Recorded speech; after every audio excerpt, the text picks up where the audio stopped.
right, hi Inga. So we see you again. I saw you last week up in Joburg. Now you're down here in KZN.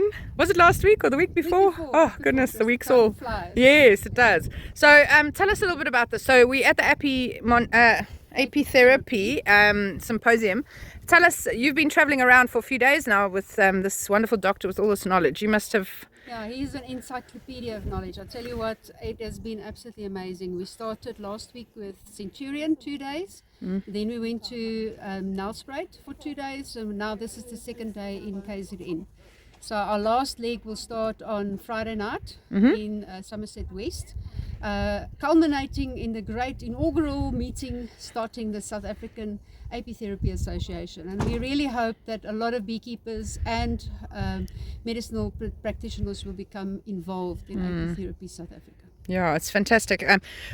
I've only attended today, unfortunately, but just the wealth of knowledge, like you say, and the stuff that we can apply to our beekeeping industry.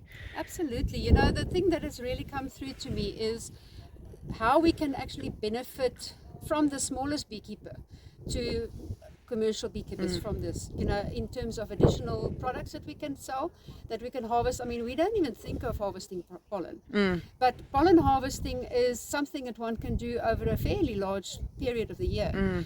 Instead of like honey that you can harvest maybe once or twice a year, you can have a more regular income stream. So a lot of people might even think it might be beneficial to change to things like your more medicinal bee products like pollen. And well, I mean, when a lot of commercial beekeepers take their hives in for pollination, they talk about their hives coming out pollen bound. Yes.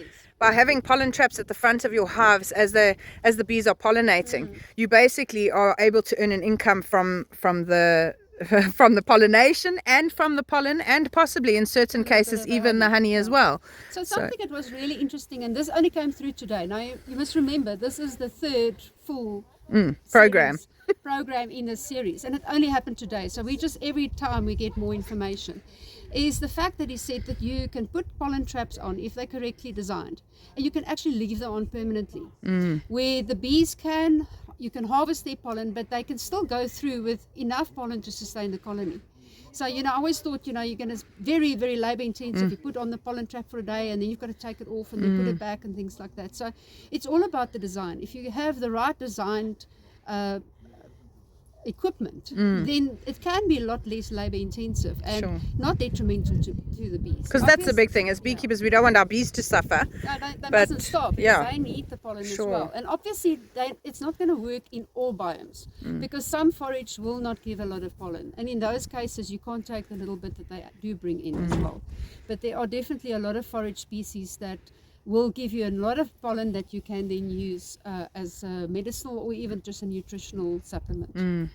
Fantastic. Well, congratulations so far. Very successful.